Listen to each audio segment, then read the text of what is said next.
Alô pessoal, hoje nesse vídeo eu vou emitir a minha opinião sobre uma matéria da Carta Capital publicada no dia 17 de novembro de 2023, com o título e o tema: Criar agência reguladora é chancelar cartel na educação.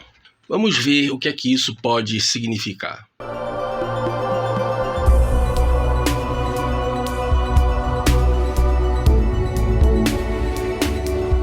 Vamos lá.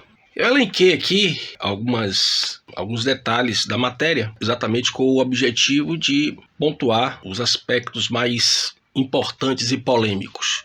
Bom, dentre outras coisas, a matéria fala que as agências reguladoras, de modo geral, foram criadas para impedir ou dificultar a ingerência política em empresas e setores da economia. Bom, de certa forma tem razão. E aí ela fala também da captura dessas agências por parte das empresas privadas, em função do baixo nível técnico dos quadros e da baixa remuneração. Isso aqui eu estou pontuando alguns aspectos da matéria. Segundo também a matéria, no Brasil, essas agências teriam contribuído ou ajudado a criar cartéis. E aí você tem um conflito entre o monopólio estatal, que foi tão criticado, por isso a criação das agências a partir do governo Fernando Henrique Cardoso, e passou a ter a influência marcante do monopólio e do oligopólio privado. E em seguida ela começa a fazer algumas análises, da condição dos professores, da luta, a educação como direito fundamental, e que essas privatizações e a criação dessas agências reguladoras seria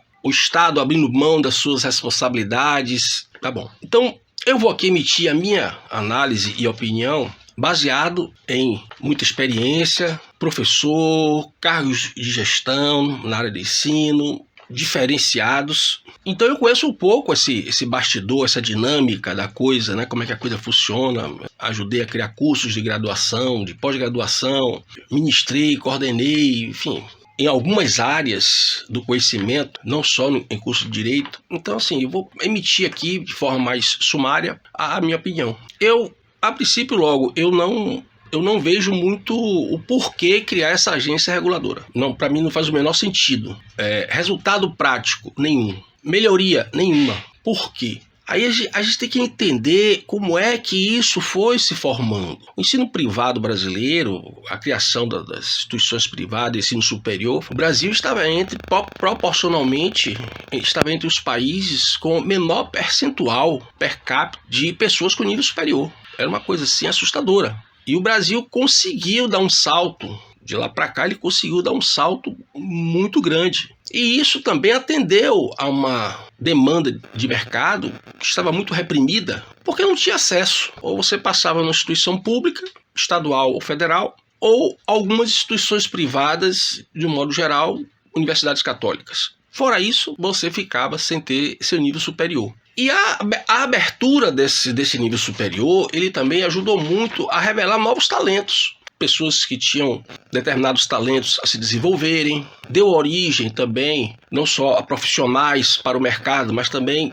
ampliou o corpo docente. Muitas pessoas que tinham talento para se tornarem professores, essas pessoas se desenvolveram e vieram a se tornar professores de um alto nível. Mas não foi só isso que aconteceu. Porque não adianta querer negar uma coisa que é importantíssima. Não adianta querer negar. O nível superior, ele vai sempre refletir o nível de escolaridade básica. Então não adianta você mudar de primeiro grau para segundo grau, botar fundamental e médio. Essas fantasias que o brasileiro gosta de criar, são inúmeros projetos. Toda hora tem um projeto novo na educação. Toda hora tem um projeto novo na educação, tem uma ideia nova que agora vai resolver, que agora vai ficar tudo bom.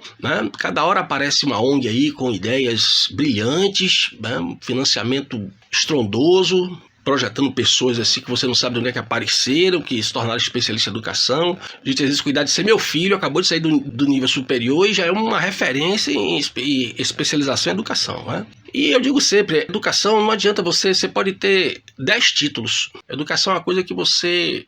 outras profissões também, não é? Mas eu vou falar aqui da educação. A educação é uma coisa que você só adquire experiência na estrada, comendo barro. Então não adianta, você pode ter 3 doutorados, 5 mestrados, 3 graduações, Parabéns para você. Mas isso não lhe torna um especialista em educação. Isso lhe torna um especialista em títulos e determinadas matérias que os títulos correspondem.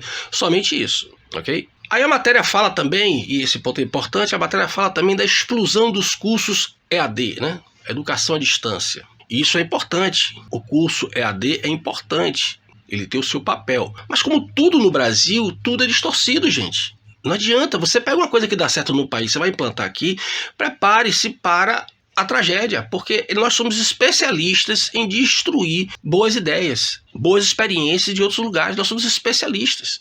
Então aquilo que era para ser feito, como você vai fazer um congresso online, onde cada um vai expor o resultado do seu trabalho, da sua pesquisa, cursos de curta duração, como os cursos que eu ofereço e muitos outros aí oferecem, ao vivo. Nesse ponto, a educação à distância ela é algo fantástico. Eu tenho alunos do Brasil todo, de todas as regiões do Brasil. Isso é fantástico, como outros professores também têm. Aí você começa só, enquanto empresa privada, a gente chama de instituição de ensino, mas são empresas privadas. E é uma coisa que a matéria salienta e que eu vou dizer que a matéria está certa, né? Você começa a pagar menos a professores que ministram disciplinas EAD. Esses professores vão ter não sei quantos alunos, muitas vezes fora da cidade, fora do estado. Isso requer um trabalho imenso. Olha, só para você ter ideia, vou te falar aqui da minha experiência, só para você ter ideia. Teve situações, só vou dar um exemplo. Teve situações que em um semestre, de um curso apenas, no total das matérias que eu lecionava, em um curso, eu tive que colocar entre 3.500 a 4.000 notas por semestre, com matérias EAD, porque os cursos de graduação também passaram a adotar, né, muitas disciplinas EAD, autorizadas pelo MEC. Você já pensou que é você colocar 3.500, entre 3.500 e 4.000 notas numa plataforma de notas durante um semestre? Você acha que você faz isso em meia hora? E qual é o momento que você vai fazer isso? Você vai parar a sua aula e vai, eu parei que eu vou botar nota aqui no sistema, é assim? Não é assim. Então, quer dizer, a coisa começou a entrar numa disputa mercadológica predatória. Então, aquilo que era para ser bom, que tem potencial para ser muito bom, para contribuir, termina sendo uma coisa ruim, negativa. Esse é o problema aqui do Brasil. Às vezes as pessoas me perguntam, em particular, às vezes presencialmente, me encontro com as pessoas na rua, né? Professor Oswaldo, eu estou pensando em fazer um curso EAD, o que é que você acha? Eu digo, olha, eu sou muito franco. Eu digo, olha, se você quiser um diploma, porque às vezes você está precisando de um diploma, você só quer um diploma, uma empresa requer um diploma, um órgão público que você trabalha requer um diploma para você exercer um cargo. Então, bom, se você só quer um diploma, faça o EAD. Se você quer aprender alguma coisa, vá para o presencial. Porque no presencial você tem condição de aprender alguma coisa. Não tem como, gente, não tem como substituir a figura do professor.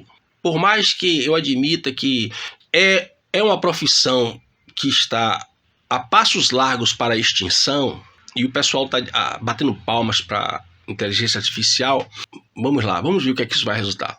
A profissão de professor vai ser uma das mais atingidas por essa evolução da inteligência artificial.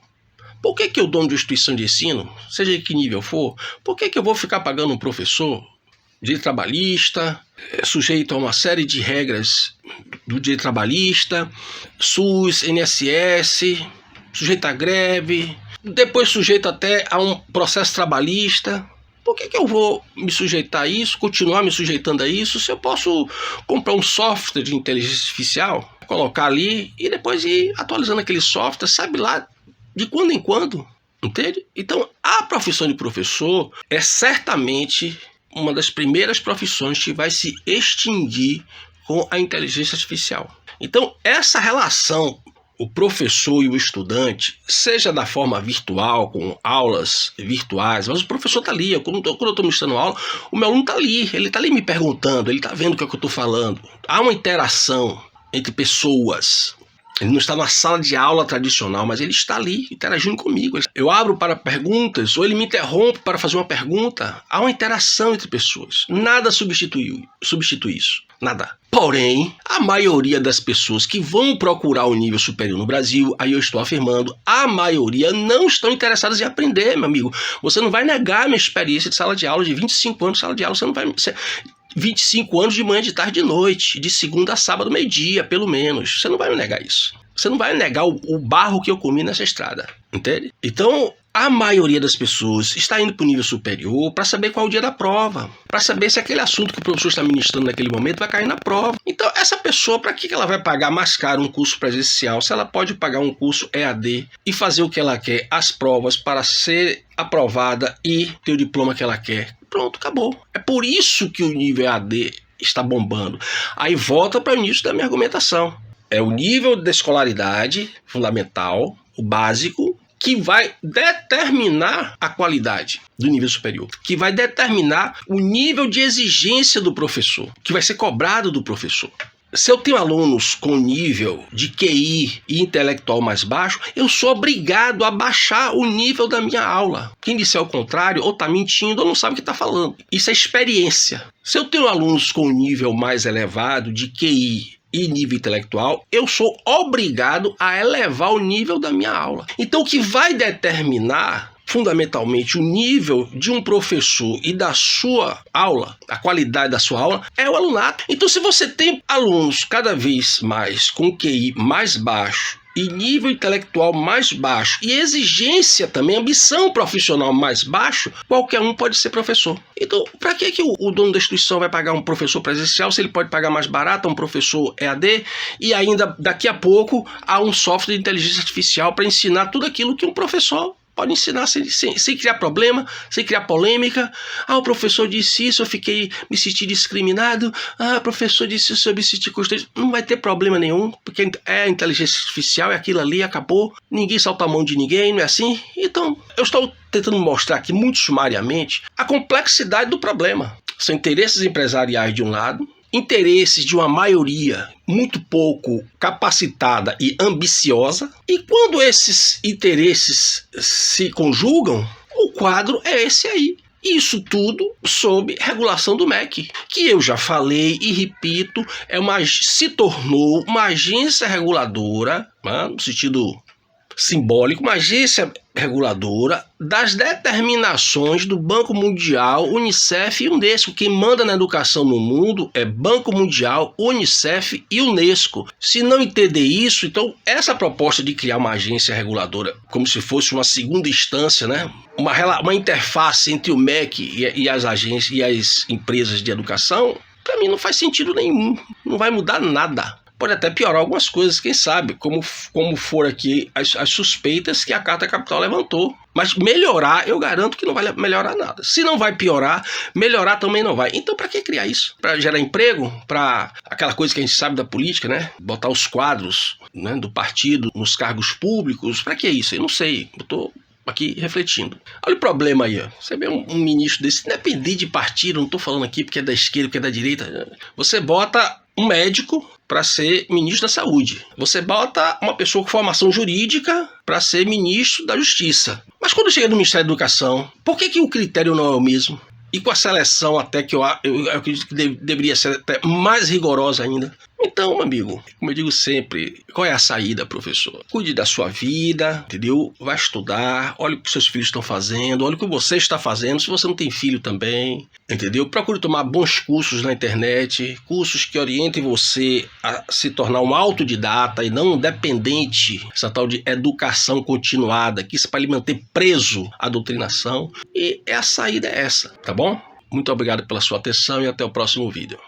Centro de Estudos Professor Oswaldo Bastos. Projeto Educação, Ensino e Cultura.